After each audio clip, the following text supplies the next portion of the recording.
Que el Señor los bendiga.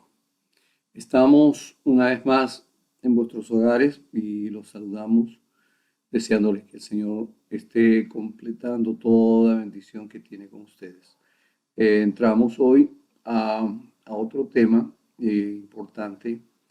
Estaremos viendo ya otro capítulo diferente de nuestro análisis. Vamos a ir al estudio del libro de Daniel, pero sin más preámbulos, vamos a ir al estudio.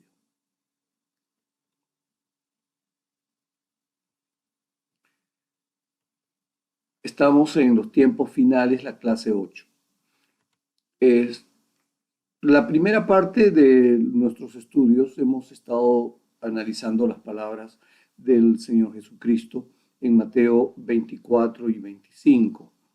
Ahora vamos a entrar a una segunda parte donde vamos a analizar el libro de Daniel. Y lo primero que vamos a ver es aquellos mensajes proféticos que le fueron dados a Daniel. Entonces, Daniel vivía miles de años antes que Jesús y registró visiones, sueños y profecías concernientes a la venida del Mesías. Los tiempos del fin, el futuro de los judíos y la venida del reino de Dios. En este capítulo vamos a examinar los mensajes que Dios le dio a Daniel y están grabados en, en su profecía. Vamos a ver primero Daniel capítulo 2 y luego vamos a ver Daniel capítulo 9. ¿Ok? Entonces, de acuerdo a nuestro análisis, entremos al capítulo 2 de Daniel. Nabucodonosor, el rey de Babilonia, tuvo un sueño en el que Dios le reveló el futuro. Daniel pudo decirle al rey el sueño y su interpretación. Y esto era muy interesante porque el rey pedía a alguien que le diga qué es lo que había soñado, pero él no le contaba a nadie qué había pasado. Entonces, vamos a analizar un poco más este punto. Daniel le dijo al rey que vio en su sueño una tremenda estatua. Y era muy peculiar esa estatua, ¿no? Creo que cuando tú haces la lectura te das cuenta de que era una visión, un sueño impresionante que tuvo el rey. Entonces, en su cabeza de esa estatua era de oro fino, ¿no? Esa cabeza de oro. Por otro lado, el pecho y los brazos eran de plata, ¿no? Muy sorprendente. Luego, el vientre y las caderas eran de bronce, ¿no? Y las piernas eran de hierro. Pero lo que es curioso es que los pies eran parte hierro y parte barro.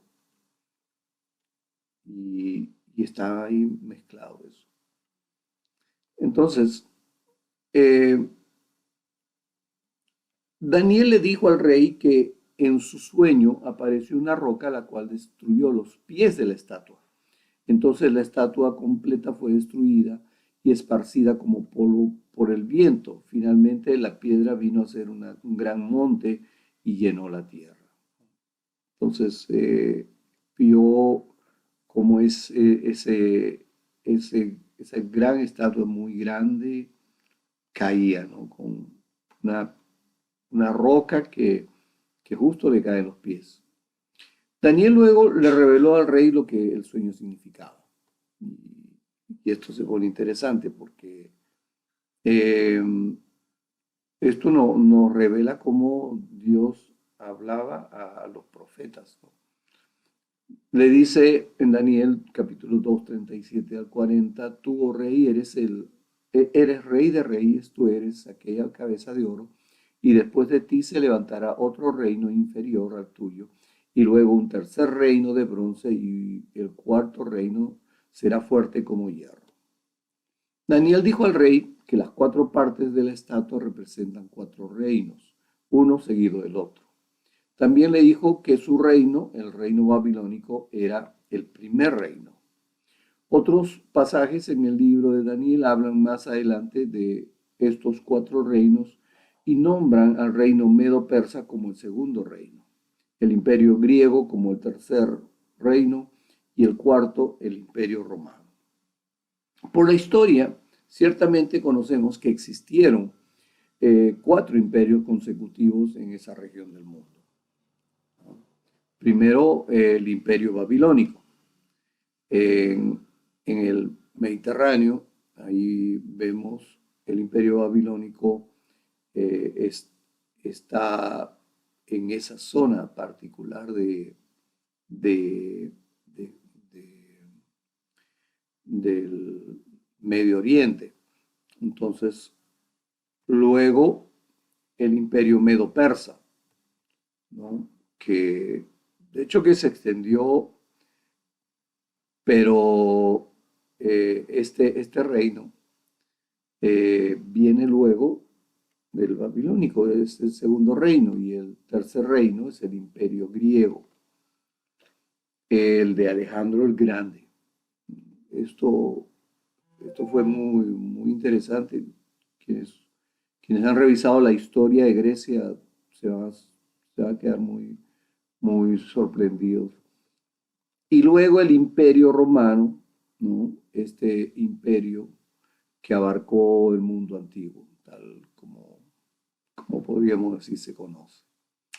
Esto es lo que había visto el rey Nabucodonosor y Daniel le interpretó. Miremos el reino romano, ¿no?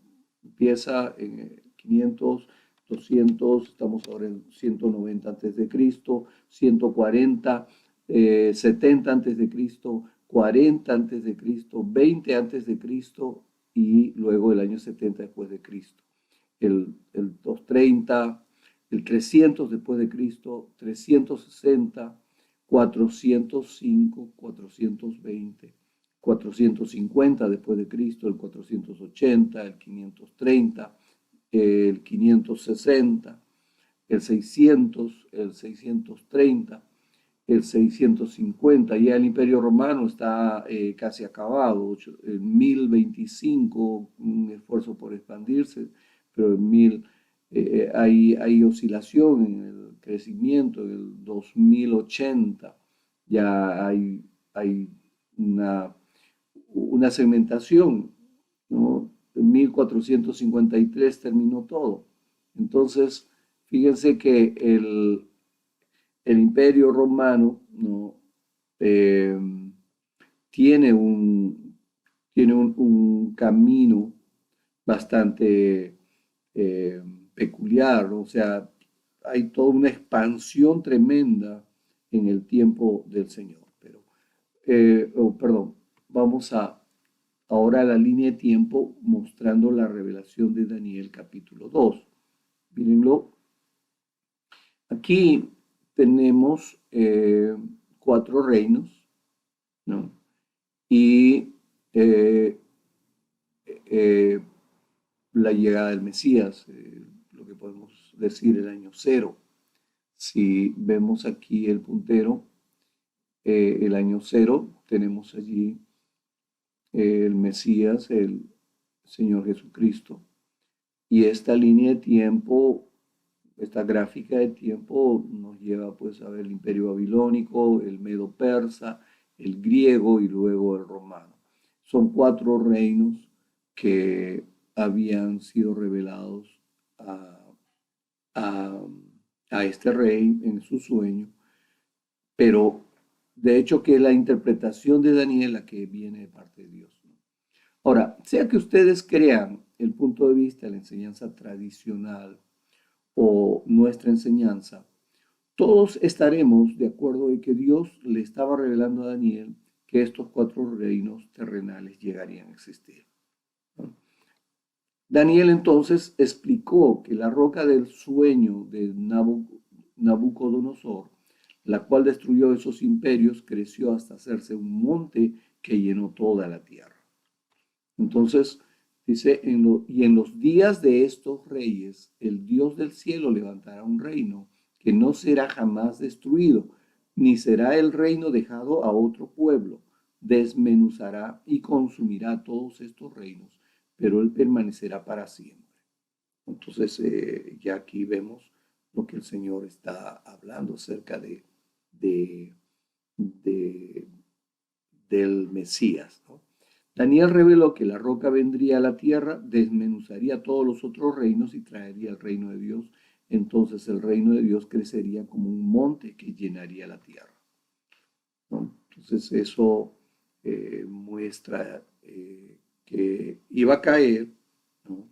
Iba a caer eh, todo esa gran estatua y se iba a convertir en un gran monte. Ahora, sea que los que crean el punto de vista de la enseñanza tradicional o el de nuestra enseñanza, todos estaremos de acuerdo que Cristo es esa roca viniendo a la tierra para establecer el reino eterno de Dios y que éste reemplazaría a otros reinos, ¿no? Entonces, hecho que el Señor vino y reinó. Entonces, esto es indiscutible.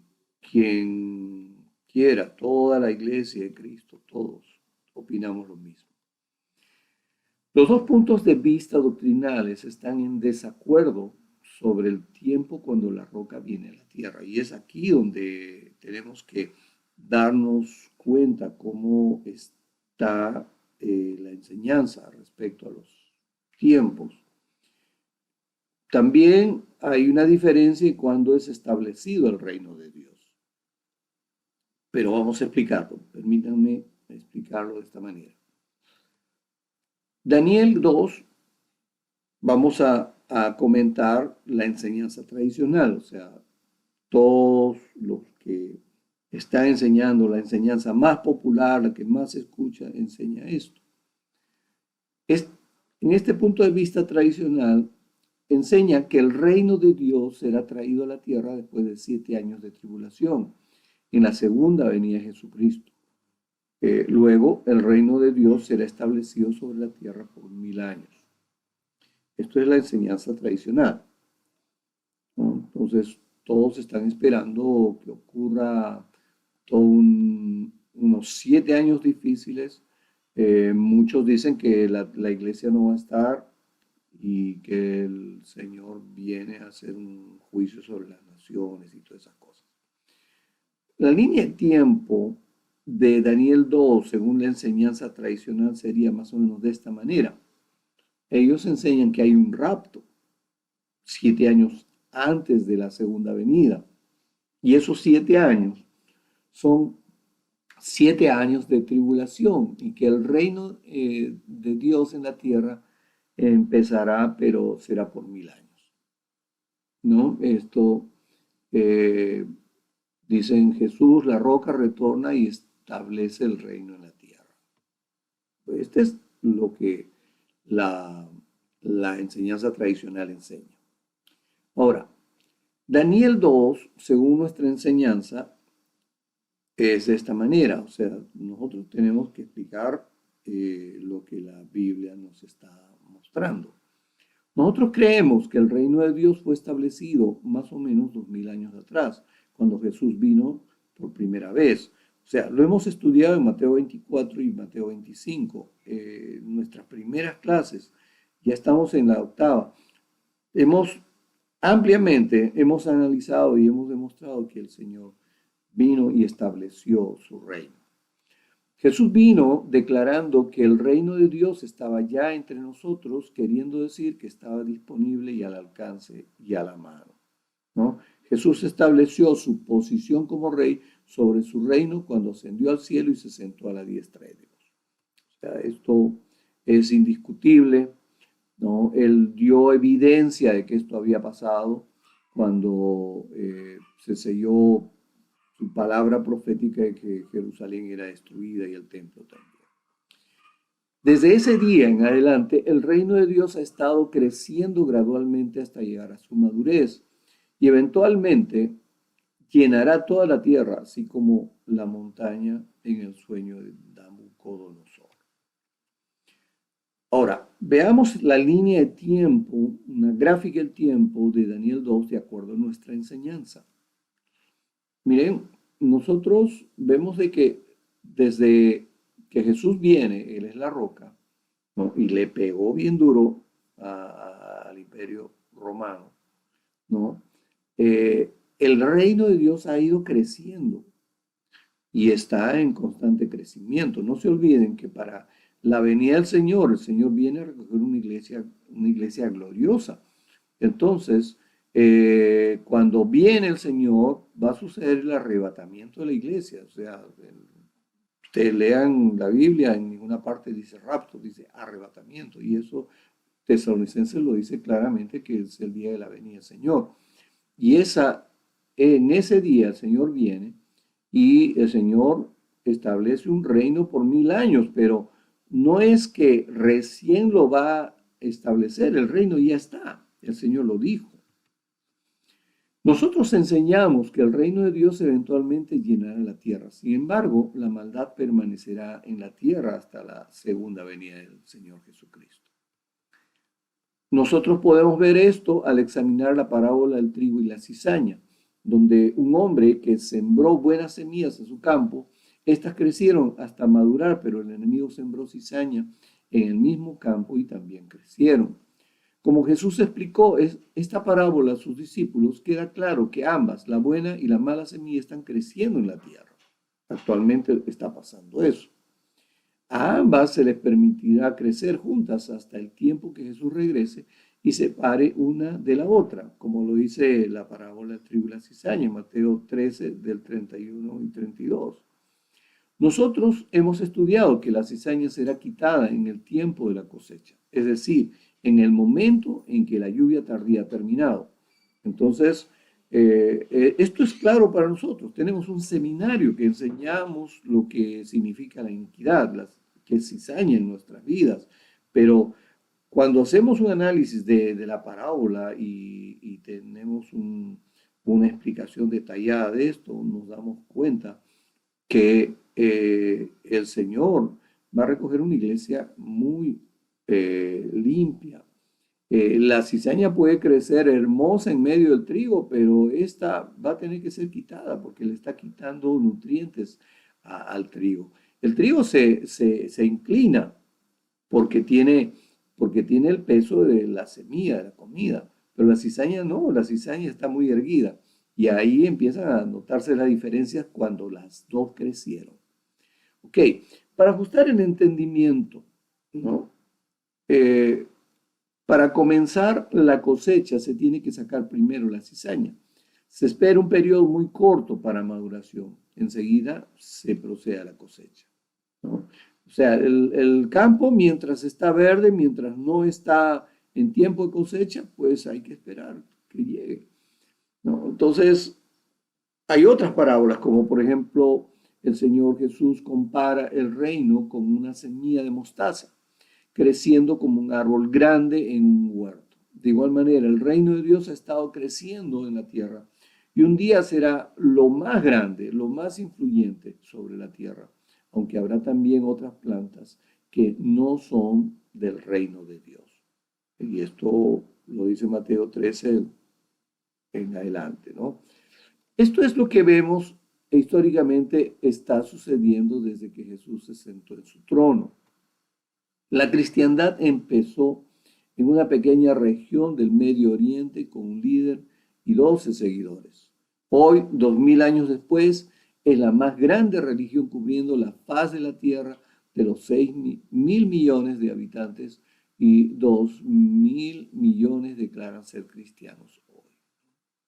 El Señor confió en los discípulos, les habló, les enseñó y había plantado una buena semilla en buena tierra. Ahora vamos a hablar un poco del Imperio Romano. Establezcamos algunas precisiones porque necesitamos ver que la interpretación que Daniel hizo del sueño del rey revela que la roca viene a la tierra en en el tiempo del cuarto reinado, el cual es el Imperio Romano. Entonces, lo que los partidarios de la enseñanza tradicional dicen que el reino de Dios vendrá a la tierra en la segunda venida de Jesús. Si esto es así, ellos tendrán que identificar algún imperio romano que deberá estar en una posición de dominio en el tiempo que Jesús regrese. Entonces, algunos de ellos dicen que tendrá que haber un imperio romano revivido en la tierra en ese tiempo. Entonces, algunos de sus maestros están mirando a las Naciones Unidas o la Unión Europea como ese imperio romano revivido. Otros dicen que la Iglesia Católica Romana es el imperio romano y que la roca pronto vendrá y la desmenuzará. En este esquema, los maestros de la enseñanza tradicional imaginan al anticristo jugando un rol importante en los tiempos del fin. Ellos típicamente colocan a este gobernador malvado como cabeza o en un lugar de gran influencia en el imperio romano que será destruido por la roca. Entonces, eh, cuando ha aparecido un hombre con características y con el espíritu del anticristo, han estado viendo, no será este, y miren, la historia ha pasado y han pasado varios de esos tipos que han querido dominar el mundo y, y ya pasaron, pero el Señor dijo que iba a haber muchos anticristos. Entonces, yo creo que esa creencia nos lleva a ser muy críticos y sospechosos de la Iglesia Católica o de cualquier entidad gubernamental, ¿no? Que puedan ellos pensar en tiempo de la venida de nuestro Señor. ¿Ok? Entonces, yo creo que aquí tenemos que ser muy, muy precisos, ¿no? Yo creo que eh, tenemos que andar con cuidado al respecto, ¿no? Yo creo que tenemos que ver con claridad si esto podría darse.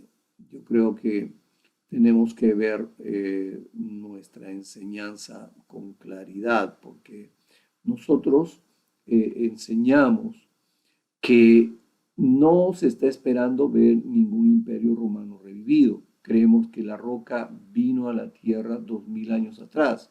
Jesús vino y estableció el reino de Dios durante el primer siglo, cuando el imperio romano estaba ejerciendo el poder. Entonces, esto necesitamos ser claros, ser enfáticos de que el Señor ya vino, empezó a desmenuzar y yo creo que ahora tendríamos que sacar algunas conclusiones. Yo les invitaría a, a concluir algunas cosas. Por ejemplo, si tú abrazas el entendimiento que estamos enseñando sobre Daniel 2, deberás creer que el reino de Dios fue establecido cuando Jesús vino a la tierra 2000 años antes. No estarás buscando un imperio romano revivido. Creemos que la roca que vino a la tierra causó que el imperio romano se desmenuzara exactamente como la palabra profética de Daniel había sido revelado, ¿no? Si abrazas nuestra enseñanza, te darás cuenta que hoy sí es posible experimentar y caminar en el reino. Entonces, el reino consiste en justicia, paz y gozo en el Espíritu Santo. Esto lo dice Romanos 4:17. Y mientras tú buscas primeramente el reino de Dios, experimentarás las bendiciones de Dios a través de las cuales todas estas cosas, o sea, comida, ropa y otras provisiones, serán añadidas. Entonces, muchos cristianos que creen en la enseñanza tradicional tratarán de reclamar estos beneficios, pero después de un tiempo ellos enseñarán que el reino de Dios no está disponible todavía hasta la segunda venida de Jesús. Si abrazas nuestra enseñanza, confiadamente buscarás que el reino de Dios crezca y avance todos los días en tu vida. Cuando Jesús el Cristo retorne, Él subyugará todo mal y establecerá su perfecta voluntad en todo el mundo. El avance progresivo del reino en la tierra hará que confiadamente digas que el reino de Dios está aquí y está creciendo. ¿Ok? Es todo por esta clase. Yo creo que si tienes alguna duda, no, no demores, escríbenos ahí en minsantuario@yahoo. Estamos para responderte algunas preguntas. Ya hemos ido respondiendo algunas preguntas de algunos hermanos y con gusto estamos absolviendo esto. Cualquier duda la resolveremos. Que el Señor los bendiga mucho. Que el Señor los lleve hacia una dimensión de bendición mayor en el nombre de Jesucristo. Y Él guardará tu salida y tu entrada. Dice la palabra, ninguna plaga tocará nuestra morada. Que el Señor bendiga tu vida y complete todas las bendiciones que tiene para ti.